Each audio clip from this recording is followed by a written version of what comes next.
चीख चीख कर बोल रही है कि भारत डिजिटली स्ट्रांग हो रहा है। 3 तलाक जैसे रूढ़िवादी कानूनों को खत्म किया है सरकार ने, बड़ा हिम्मत का काम है। आर्टिकल 370 जम्मू कश्मीर के लिए एकदम नासूर बना हुआ था, इस सरकार ने अड़कर इस आर्टिकल को खत्म किया है। और इसमें कितने पेचीदा बारीक रास्ते थे, इस मूवी को देख के मुझे समझ में आया। One of the best movie. थोड़ा बहुत प्रोपेगेंडा है, लेकिन मानता हूं कि ये बहुत कठिन काम था। तो जहां सरकार ने अच्छे काम किए वहां अच्छे काम गिनाना चाहिए। अब सरकार पर जो आरोप लगा रहे हैं, कुछ गधों का काम कहना है कि सरकार ने कुछ नहीं किया है। जहां आलोचना है वहां आलोचना करो। हर बार आलोचना करने से देश तुरंत आगे बढ़ेगा।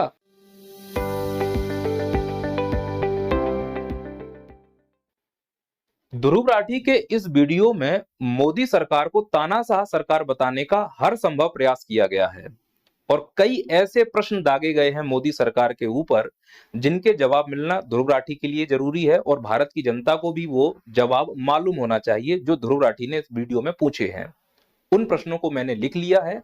ध्रुव राठी ने बिल्कुल वही प्रश्न नहीं पूछे हैं, लगभग हूबहू उनकी मंशा वही है जो मैंने यहां पर प्रश्न लिखे हुए हैं। अब ध्रुव राठी ने जो बातें बताई हैं वो पूरी बात नहीं बता पाए हैं, आधी अधूरी बातें बताई हैं। पूरी बातें मैं आपको बताता हूं कि यह सरकार तानाशाह है या नहीं, या फिर ध्रुव राठी इस सरकार को झूठा बदनाम कर रहे हैं। पहला प्रश्न जो इस वीडियो से मुझे समझ में आया कि मोदी जी एक तानाशाह शासक हैं। आपको मालूम होना चाहिए तानाशाह का क्या मतलब होता है। तानाशाह का मतलब होता है कि वो किसी और पर नियंत्रण करना चाहता हो, उसका सभी जगह नियंत्रण हो, वो व्यक्ति मेरी नजर में तानाशाह होता है। मोदी जी की प्रवृत्ति मुझे इस प्रकार से नहीं दिखती है।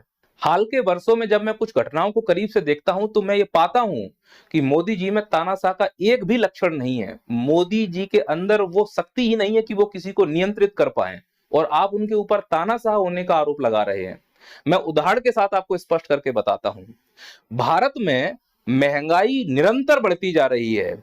कभी मोदी जी ने इस महंगाई के नियंत्रण करने का वो प्रयास नहीं किया जो एक तानाशाह को करना चाहिए था, और आप उनके ऊपर आरोप लगा रहे हो कि मोदी जी एक तानाशाह शासक हैं। अगर तानाशाह होते तो ये नियंत्रण हो जाती महंगाई, जो नहीं हो पाई। अगर मोदी जी तानाशाह होते तो रुपए की वैल्यू जो निरंतर गिरती जा रही उसके ऊपर वो नियंत्रण कर लेते। तानाशाह नहीं है। अगर तानाशाह होते तो भारत में बेरोजगारी जो बढ़ रही है उसको नियंत्रित कर लेते। और आप मोदी जी के ऊपर आरोप लगा रहे हैं कि मोदी जी तानाशाह हैं। सरेआम झूठ बोल रहे हैं आप।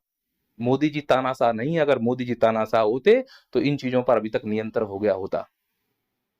दूसरा प्रश्न आपका आ रहा है कि जो बीजेपी पार्टी है वो घोटालेबाज पार्टी है। आपको इल्म नहीं है, अभी जानकारी ही नहीं है बीजेपी के बारे में। अरे जब पार्टी होगी तब घोटाला होगा ना। क्या जानते हो आप बीजेपी की पार्टी के बारे में?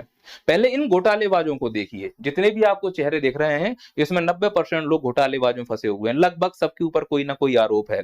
इसमें से कई ऐसे चेहरे हैं जो घोटाला करके बैठे हुए हैं, जिनके ऊपर क्रिमिनल आरोप है। वो चेहरे अब बीजेपी में शामिल हो रहे हैं। तो बीजेपी पार्टी है ही कहां? उस बीजेपी पार्टी में आप किसी का भी चेहरा देखो वो विपक्ष का चेहरा ही दिखेगा। और ये वो लोग हैं जिन्होंने भ्रष्टाचार किया हुआ है और जो भ्रष्टाचार के आरोप में अंदर हैं, पर वो अंदर ना जाना चाहें इसलिए बीजेपी में शामिल होना।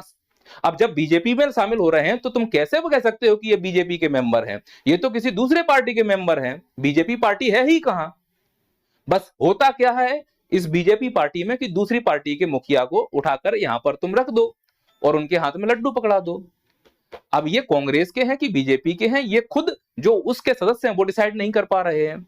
और बीजेपी है ही कहां जो बीजेपी काम कर रही थी धरातल पर। जो कार्यकर्ता बोर्ड लगाते हैं, जो कार्यकर्ता पोस्टर चिपकाते हैं, वो तो बीजेपी के मुख्य केंद्र से बाहर हो जाते हैं और ऊपर से पायलट प्रोजेक्ट